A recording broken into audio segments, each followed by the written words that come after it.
হাসির চুমুকে। সুপ্রদর্শক, আজকে আমাদের মাঝে উপস্থিত রয়েছেন অভিনেতা ও প্রযোজক SM কামরুল বাহার। শুভ সকাল, কেমন আছেন? আলহামদুলিল্লাহ, আল্লাহর রহমতে অনেক ভালো আছি এবং ATN বাংলার এই অনুষ্ঠানে আসতে পেরে অনেক ভালো লাগছে। জি, আমরা জানি যে আপনি 4 দশকেরও বেশি সময় ধরে আসলে অভিনয় জগতে আছেন। সো এই সময়টা দীর্ঘদিনের, কিন্তু আমরা একটু জানতে চাই শুরুটা কিভাবে হয়েছিল। শুরুটা আমরা খুলনা অঞ্চলের, খুলনা শহরে বড় হয়েছি। তো ওইখানে খুলনা হচ্ছে সংস্কৃতিতে ভরপুর ছিল।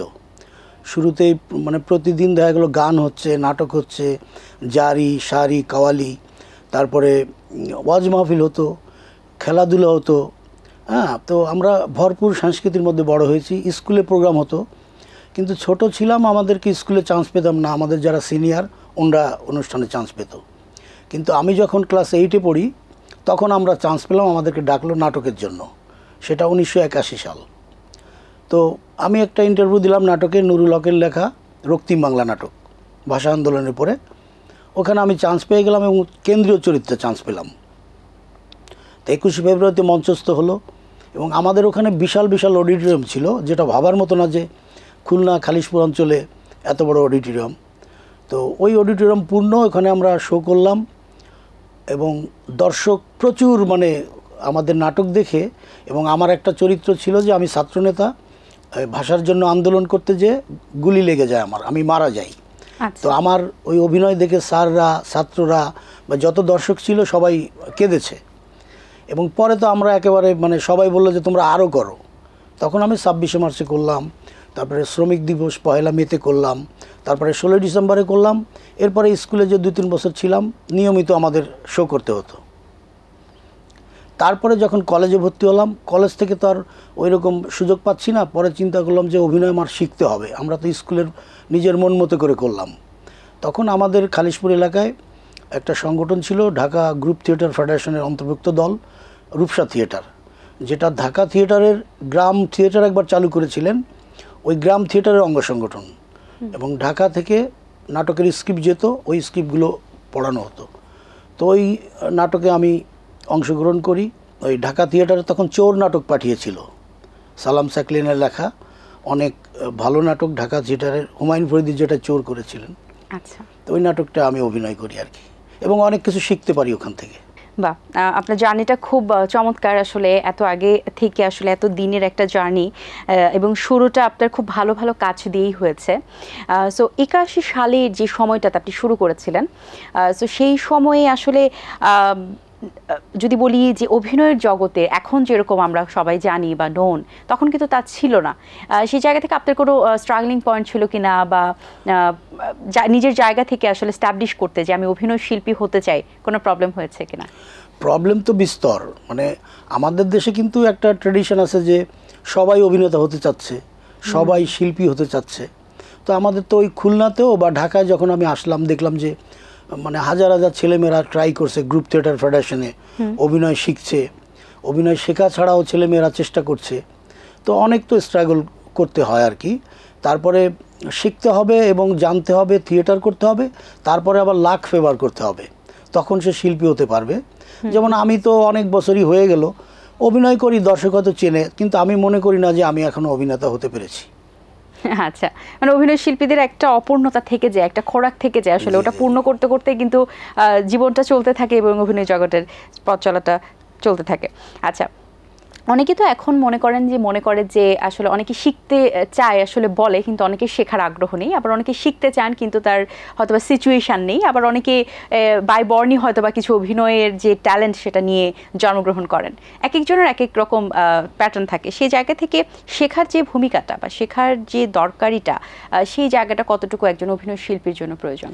আমি মনে করি শেখার কোনো বিকল্প নেই। একজন অভিনেতা হতে হলে তাকে শিখতে হবে, অভিনয় থিয়েটার করতে হবে, অভিনয়ের পর পড়াশুনো করতে হবে। আপনি দেখবেন যে বাংলাদেশে যারা ভালো করেছে, যেমন হুমায়ুন ফরিদি বলতে পারি, রাইসুল ইসলাম আসাদ, ফজলুর রহমান বাবু, শহীদুজ্জামান সেলিম ভাই, ইনরা সবাই অভিনয়ের পর পড়াশুনো করছে দীর্ঘ টাইম, এখনও থিয়েটার করেন। ইনরা অভিনেতা হয়েছেন, এনাদেরকে বলা যায়। কিন্তু যারা অন্য দিক দিয়ে আসতে চেষ্টা করছেন, এখন ভাইরালের যুগ, নানান ধরনের কথা বলে ভাইরাল হচ্ছেন, কিন্তু শেষ পর্যন্ত তারা থাকবেন কি না এটা কিন্তু আমাদেরও সংশয়, দর্শকও তাই মনে করেন। গ্রাম থিয়েটার থেকে আপনি কতটুকু শিখতে পেরেছেন এবং সেই স্মৃতিগুলো আপনার কাছে কেমন লাগে?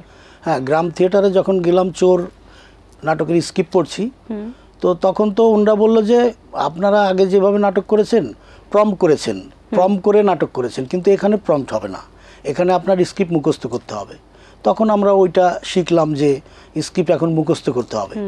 তা আমি তখন 83-তে আমি ইন্টারে ফার্স্ট ইয়ার, ব্রেন একেবারে ঝরঝরা, দ্রুত শিখে ফেললাম, না স্ক্রিপ্টটাই মুখস্থ করে ফেললাম। মানে এখনও আমার সেই চোর নাটকের ডায়লগ মনে আছে।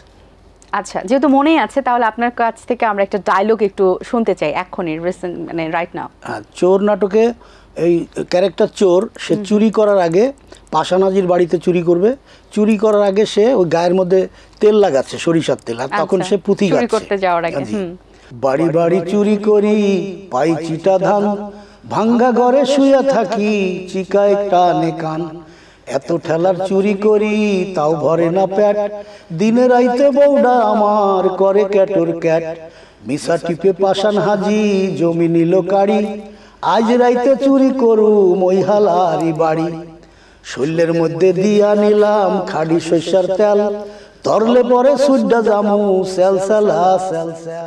হাজি সাহেব এটা শুনতে ছিল, মানে হাজি সাহেবও রাত্রে একটা গোপন কাজে সে বাইরে আসছে, ওই চোর তো মন বিড়বিড় করে বলতেছিল, মনে করছে এত রাত্রে কেউ জানবে না, কিন্তু হাজি সাহেব ওইটা দেখে ফেলে। এইভাবে নাটকটা মানে খুব একটা দুর্দান্ত নাটক ঢাকা থিয়েটারের চোর। বাহ, চমৎকার। সো ঢাকায় আসার যে জার্নিটা নাটোর থেকে, সেটা কতটুকু আপনার জীবনের টার্নিং পয়েন্ট হয়ে দাঁড়িয়েছে, এবং ঢাকায় আসার যে ডিসিশনটা আপনার ছিল সেটা এখন কি মনে হয় এত বছর পর কতটুকু সঠিক ডিসিশন নিয়েছিলেন? খুলনায় আমি 10 বছর নাটক করে, নাটকের প্রতি মানুষের যেমন নেশা হয়ে যায় না কোনো একটা জিনিসের উপরে, আমার নেশা হয়ে গেল নাটকে। কখন আমি ঢাকা যাব?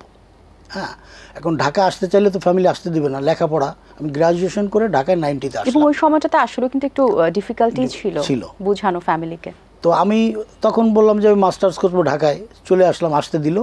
এসে আমি শুরুতে পত্রিকা দেখলাম যে কারা এই নাট্যকর্মী নিচ্ছে, তো দেখলাম যে পদধ্বনি থিয়েটার নিচ্ছে, ইন্টারভিউ দিলাম। ওরা তো আমাকে দেখে আমার কথা শুনে, আমি তো 10 বছর মানে ভালো একটা থিয়েটারের, আমাদের ওস্তাদ ছিলেন শামসু ভাই, জাহাঙ্গীর ভাই, ওবায়দ ভাই, একটা ভালো ট্রেনিং নিয়ে আসছি, ওরা আমাকে নিয়ে নিল। এবং ওনাদের যে নাটক মানে রিহার্সাল চলছিল কালের কাল, ওই নাটকের শর্ট টাইমের মধ্যে আমি কেন্দ্রীয় চরিত্র পেয়ে গেলাম, এবং 2টো চরিত্র পেলাম। আর একটা হচ্ছে কোরাস দলপতি, গান গেতে হবে, নাচতে হবে, এবং ওই ড্রেস খুলে আবার আমি অভিনয়ে ঢুকে যাই, অনেক কঠিন। এবং আমাদের প্রথম শো হলো ঢাকা বিশ্ববিদ্যালয় দোয়েল চত্বরে। 16 ডিসেম্বরে সম্মিলিত সাংস্কৃতিক জোটের বিশাল একটা মঞ্চ, ওই দোয়েল চত্বর থেকে আপনার টিএসসি পর্যন্ত মাইক ছিল।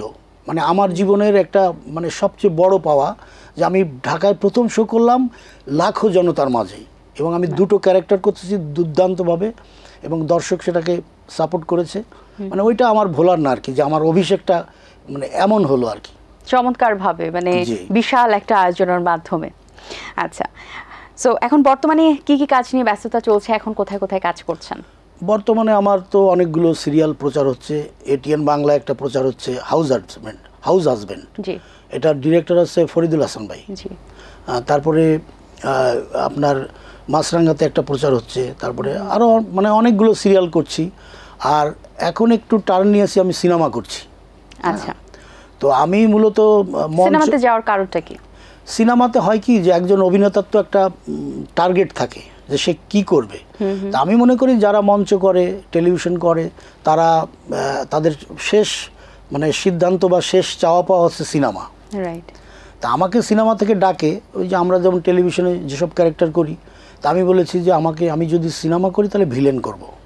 আচ্ছা, তখন ওই ভিলেনটা দিতে চায় না, যে আপনার তো মানে আমাদের দেশে আবার মনে করে যে খুব বিদঘুটে চেহারা হলে সে ভিলেন হবে, কিন্তু আমি মনে করি সেটা না।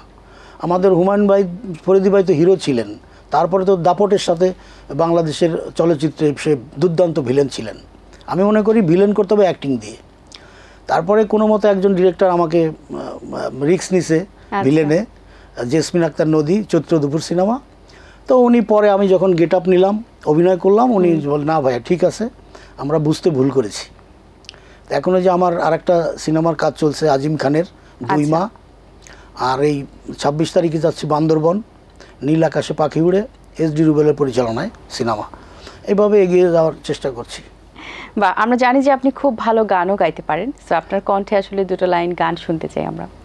না, আমি ওই আমাদের দলে তো প্রতিদিন যে ঢোল বাজিয়ে 1 ঘন্টা আমরা সব ওয়ার্ম আপ আর কি, এই গান আর কি। আর তারপরে দলের কোরাস গাইতাম, ঠিক আছে।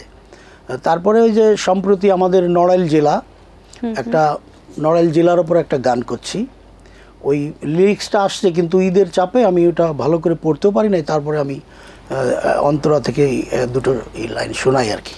আন্তর্জাতিক খ্যাতিমান চিত্রশিল্পী সুলতান বিজয় সরকার দেশ জুড়ে বহমান, বীরশ্রেষ্ঠ নূর মোহাম্মদ পাকিস্তানকে করছে কুপকাত, কমল দাশগুপ্তের সুরের মূর্ছনা ও তুমি জানো না, পণ্ডিত রবি শঙ্কর জগৎ জোড়া সেতার বাদক, যোগানী আর খান সাহেব ব্রিটিশ দেয়া উপমা, নিহারঞ্জের সাহিত্যে মাশরাফির বিধ্বংসী বলে, পৃথিবীটা লন্ড ভণ্ড জানো না ও তুমি জানো না, তুমি চলে গেলে আমায় ফেলে কি আগুন বুকে জেলে, একদিন দেখিতে তুমি এলে না, পাইলে দুঃখের কুটিরে দেখাইতাম বক্ষ চিরে, বুকের ব্যথা মুখে বলা চলে না ও তুমি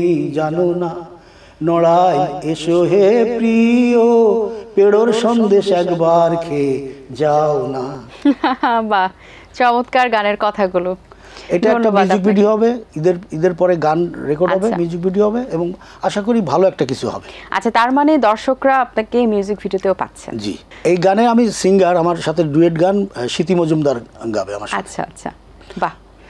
আর কি কোনো প্ল্যাটফর্ম কি এমন আছে কিনা যে প্ল্যাটফর্মের মাধ্যমে আপনি দর্শকদের কাছে উপস্থাপন করতে চান নিজেকে? না, আমরা অভিনয় করি, আসলে আমি সুষ্ঠু ধারার সংস্কৃতির কাজ করতে চাই, আমি ভাইরাল হতে চাই না। আমি কোনো অশ্লীল কথা বলে ভাইরাল আমার প্রয়োজন নেই। আমার গুরু হচ্ছে শহীদুজ্জামান সেলিম, হুমায়ুন ফরিদি, রাইসুল ইসলাম আসাদ, এনাদের মতো মানুষ, ওনাদের মতো আমি অভিনেতা হতে চাই এবং ভালো মানুষ হতে চাই।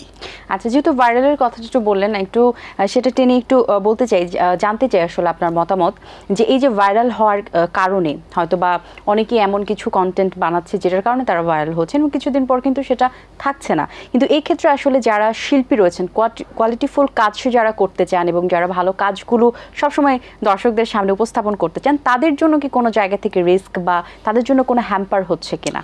না, কোনো হ্যাম্পার হচ্ছে না। এই মিডিয়াতেই ওরা একটা ধারা, এরা একটা ধারা। এদের নাটকে, আমাদের যারা সুস্থ ধারার, এদের নাটকে অনেক ভিউ, কোটি কোটি ভিউ, ভালো নাটক হচ্ছে। হ্যাঁ, আমাদের যারা এই মঞ্চে কাজ করেছে বা এই ধারায় যারা নাটক করছে, অনেক ভালো কাজ হচ্ছে, এদেরও অনেক ভিউ। ঠিক আছে, কম্পিটিশন হচ্ছে, করুক, তারা করুক, কিন্তু আমার কথা হচ্ছে শালীন ইফেক্ট কি পড়ছে কিনা? ইফেক্ট পড়ে না, এটা হচ্ছে ভাইরালটা আমার কাছে মনে হয় যে ভাইরাস। অসংখ্য ধন্যবাদ আপনাকে, খুব ভালো লেগেছে কথা বলে, আশা করছি দর্শকদেরও ভালো লেগেছে। অনেক শুভকামনা রইল আপনার জন্য, ভালো থাকবেন সবসময়। জি, এটিএন বাংলাকে ধন্যবাদ আমাকে এই অনুষ্ঠানে ডাকার জন্য, এবং যারা এই অনুষ্ঠানের সাথে আছেন সবাইকে ধন্যবাদ। দর্শক, আশা করছি আজকের আয়োজন আপনাদের ভালো লেগেছে। আজ এই পর্যন্তই, আপনাদের সঙ্গে দেখা হবে আগামী পর্বে নতুন কারোর সঙ্গে। সেই পর্যন্ত ভালো থাকুন, সুস্থ থাকুন এবং এটিএন বাংলার সাথেই থাকুন। আল্লাহ হাফেজ। দিন আসে দিন যায়, সময়টা চলে যায়, তবু আছি এই বেশ ভালো। জীবনটা রঙময়, যেভাবেই হওয়া চাই, নয় কবু সাদা কালো। এই আশাতে স্বপ্ন ভাসে, সুখ হাসে চোখে মুখে, চায়ের চুমুকে।